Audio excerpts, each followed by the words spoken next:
लेकिन हमें ये मालूम है कि जब पहला सर्वे हुआ था उस सर्वे में हंगामा भी हुआ, हंगामा भी नहीं हुआ, और उस सर्वे में उन लोगों को कुछ भी नहीं मिला था। फिर इंटेंशनली दूसरा सर्वे क्यों करा गया जबकि वो कंप्लीट हो चुका था?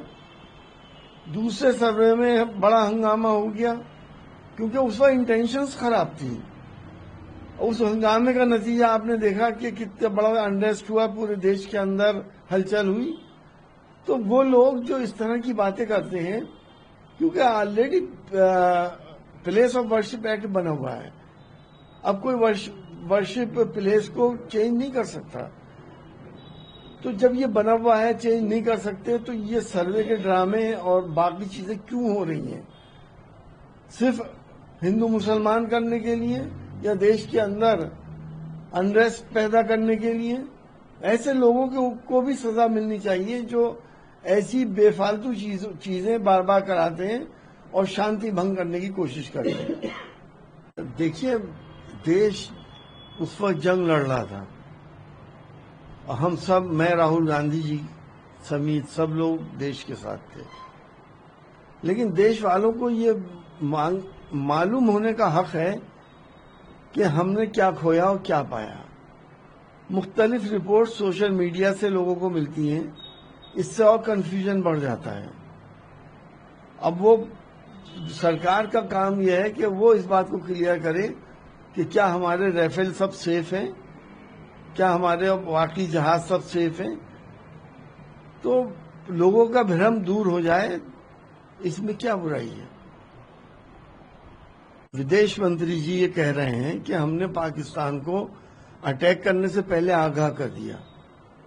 ये बात हमारी कुछ समझ में नहीं आती कि अगर आगाह करा था तो दूसरे को अलर्ट कर रहे थे कि हम आपके ऊपर अटैक कर रहे हैं और आप तैयार हो जाएं और हमारे जहाजों को या मिसाइल्स को इंटरसेप्ट करें। इससे हमें कितना नुकसान हुआ, इस बात के जानने का भी तो देश को हक है। आपने आगाह करा क्यों, और अगर करा था तो उससे हमें कितना नुकसान हुआ? अब उनको आप लोग इतना क्यों हाईलाइट करते हैं? उनका तो काम ही है हिंदू मुसलमान या पाकिस्तान। वो भी एक चीफ मिनिस्टर के लड़के हैं, लॉयल हैं कंट्री के लिए, मैं उनको पर्सनली भी जानता हूं। उनके बारे में इस तरह की टिप्पणी एक मुख्यमंत्री को क्या शोभा देती है? उनका तो हालत यह है कि अगर कोई पाकिस्तान में किसी रिश्तेदार से बात भी करेगा तो शायद उससे वो कह देंगे कि ये आईएसआई का एजेंट है या गद्दार है। ये इस तरह की बातें करने से देश की छवि पे असर पड़ता है, गलत बात है। सांसद जी, अब देखिए, एजेंसीज ने इन्वेस्टिगेशन करने के बाद ही उठाया होगा, और अगर कोई हमारे देश की जासूसी दूसरे देश के लिए कर रहा है उसे कड़ी से कड़ी सजा मिलनी चाहिए। वो ये बागी लोग हैं, गद्दार लोग हैं, और अच्छे सबूत के साथ हमें उम्मीद है कि हमारी एजेंसीज उनको कानून के हवाले करेंगी।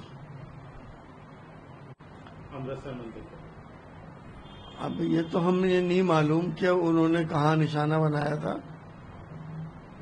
आमतौर से धार्मिक प्लेसेस को लोग निशाना नहीं बनाते हैं, और उन्होंने हमारे पर इल्जाम लगाया था कि हमने एक मस्जिद को निशाना बनाया और उसे गिरा दिया, उसकी वीडियो भेजी, पता नहीं वो सच्ची थी या झूठी थी।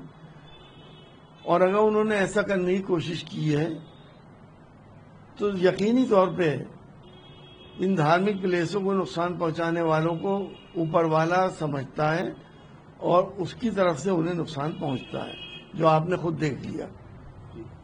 उधर ममता बनर्जी जी ने, इन्होंने अपने मतलब के सांसदों को बुला लिया, और जो लोग सारे सांसद, मैं समझता हूं कोई भी ऐसा सांसद नहीं है जो इस वक्त देश के साथ नहीं खड़ा था। वो उन लोगों को भी जाना चाहिए था जिन लोगों ने आतंकवाद को झेला है। उन लोगों को भी जाना चाहिए था जिनके ऊपर उल्टे सीधे इल्जाम लगे और बाद में साफ हो गए। तो सारी पार्टियों से लेना चाहिए था इनको, सिर्फ उनको लिया जो उनके एलाइज हैं, एक दो को छोड़ने के बाद बाकी को तो वही लोग हैं। तो ये रवैया, पक्षपातपूर्ण रवैया सरकार का है, जो इसे हम गलत समझते हैं।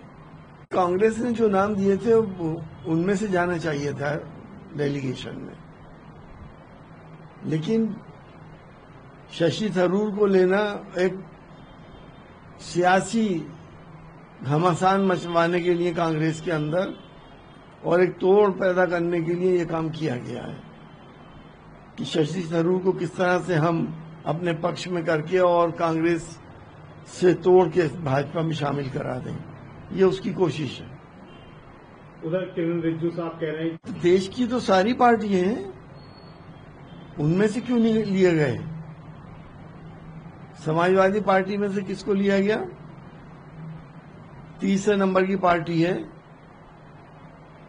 तो ये तो जो इनके अपने हैं और जो इनके लिए तालियां बजाते हैं उनको भेज रहे हैं, एक दो को छोड़ के। होना चाहिए, इंक्वायरी होनी चाहिए, क्योंकि सरकार तो अपने मंत्री को बचाएगी। सुप्रीम कोर्ट ने जो गठन किया है वो एक इंसाफ करेगी और फैसला करेगी। ऐसे लोग जो इस तरह की बातें करते हैं, मैं तो कहता हूं कि वो देश को कमजोर करने वाली ताकतों से मिले हुए हैं, ताकि देश के अंदर हिंदू मुसलमान हो, और जब भाई भाई आपस में लड़ते हैं तो घर कमजोर हो जाता है।